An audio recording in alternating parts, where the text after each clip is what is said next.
Momshies Vlog. Again, welcome back. So ngayon, magkukwentuhan lang tayo tungkol sa kung paano ka magsisimulang mag-diet.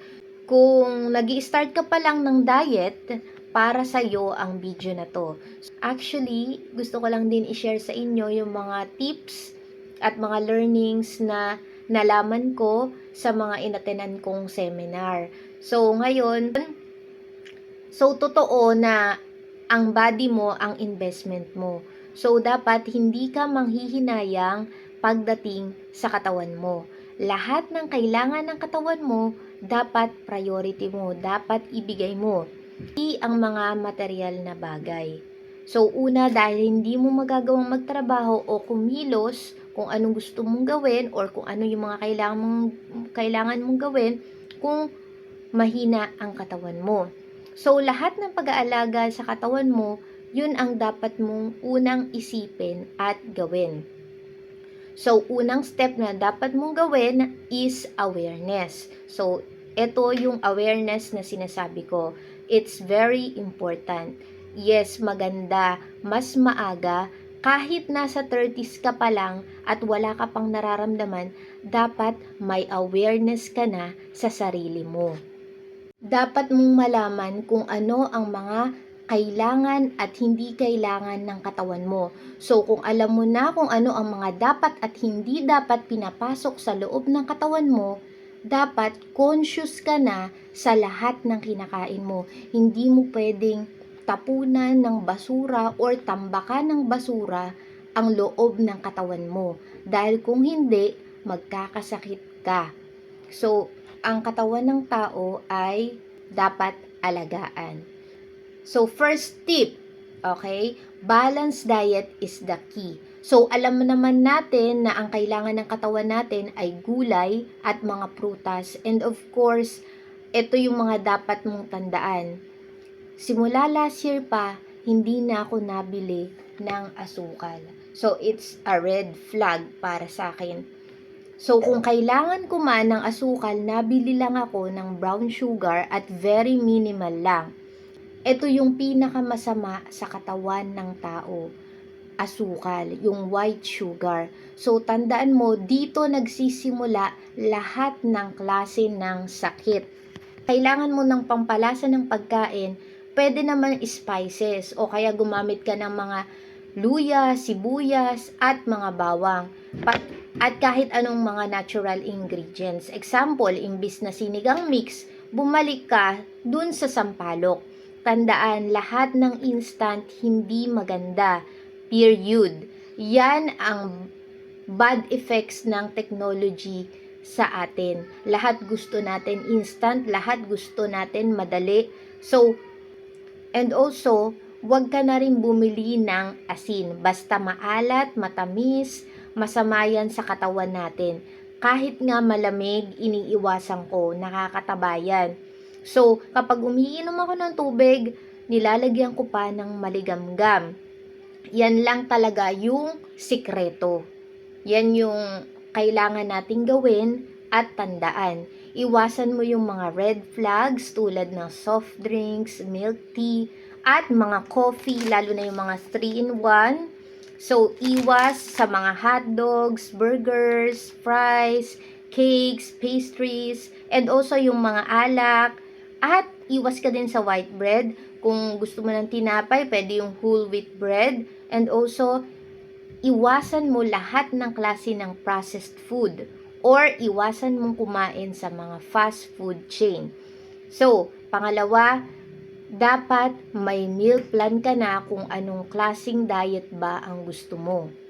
Pwede namang Mediterranean diet or kung ano ang kalagayan ng katawan mo. Depende kung may pre-existing condition ka na. Tulad ko, mataas ngayon yung LDL ko dahil nasa genes ko na yun. Kung tulad ko kayo na gusto bumaba ang LDL, ito ang daily routine ko sa umaga. So first, try muna natin buksan to. Ito yung ginawa kong overnight oats last night. So, tikman natin muna kung masarap.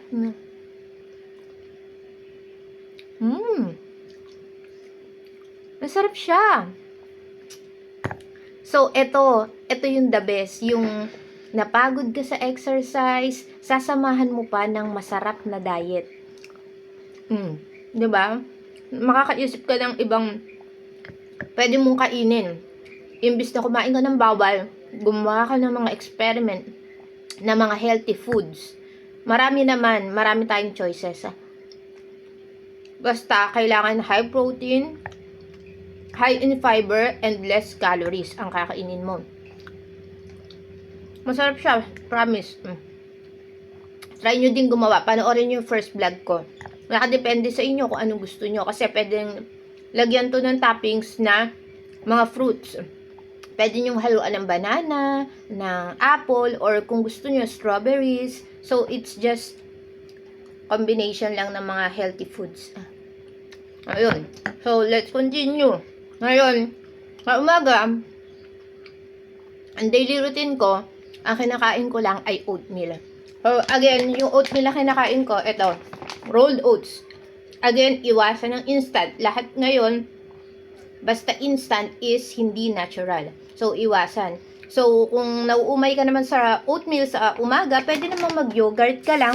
So, yung yogurt naman, dapat is Greek, hindi Greek style. Magkaiba yon.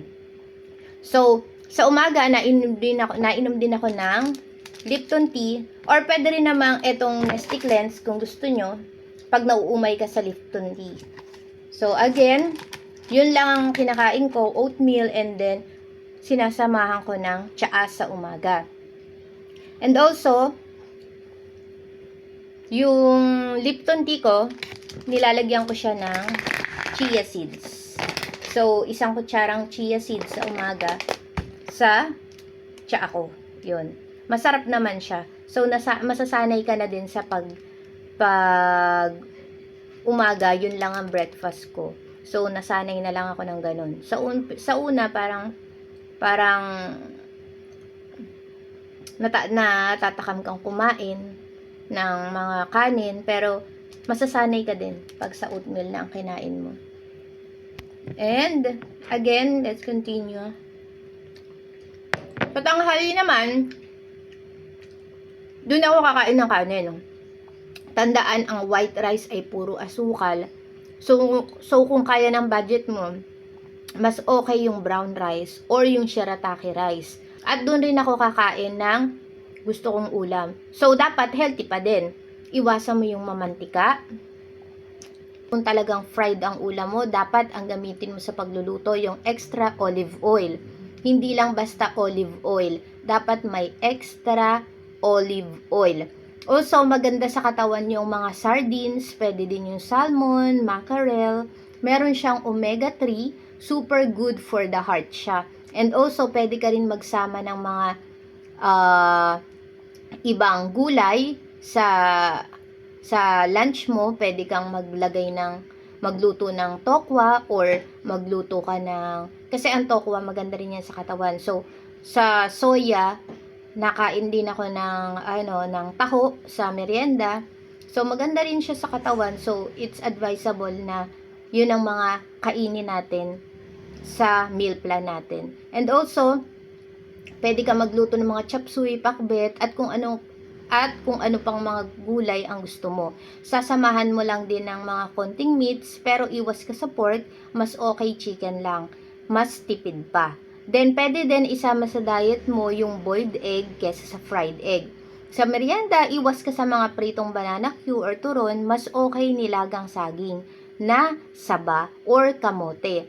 Or, pwede ka ring mag-apple once a day. Or, sa dinner naman, pwede ka mag-light meal lang kung kaya mo hanggang 6 p.m. lang ang kain mo. Then, tomorrow na again, 8 a.m. to 9 a.m. yung breakfast mo. Again, ang dapat mong tandaan, less calories, high fiber, and high protein. Drink water, also, 7 to 8 glasses of water. And, syempre, huwag kalimutan ng exercise. And dapat, as much as possible, iwas stress, iwas sa alak, at dapat, kumpleto ang tulog, okay? So, dapat ang tulog 7 to 8 hours. So, kailangan mo rin magsingit ng kahit konting oras sa cardio o light exercises. Example, yung mga walking, jogging, kahit papano mababawasan ng 200 calories per day yung katawan mo. Okay, speaking of calories, ang calorie deficit ay isa pang way para ma-manage mo ang diet mo.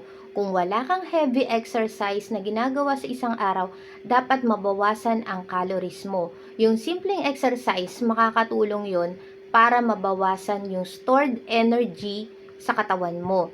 So, kung madami kang nakain at wala namang pupuntahan yung mga kinain mo, magkakaroon ka kasi ng excess stored energy sa katawan mo, kaya nagiging fats siya. So, dapat marunong ka mag-compute ng maintenance calories at meron ka ring disiplina sa sarili mo. So, para ma-compute mo yung maintenance calories, okay, search mo lang yung TDEE calculator sa Google para malaman mo yung maintenance calories na pwede mong guide sa mga kinakain mo per day, or kung gusto mo manual computation, kilograms times 22 times your activity level. Madalas sedentary kasi yung iba nasa office lang nakaupo. So may maraming level yun, may light, may moderate, or may athlete, yung medyo mas mabigat na ginagawa or activity sa isang araw. And also, minus 300 calories pa for the allowance. Kung gusto mo talagang maging healthy, mas okay, mas mababa dun sa maintenance calories mo yung kinakain mo. So, okay mga mamshis, yun lang muna for today's video. Thank you for watching. See you again next time. Please like and subscribe. Bye!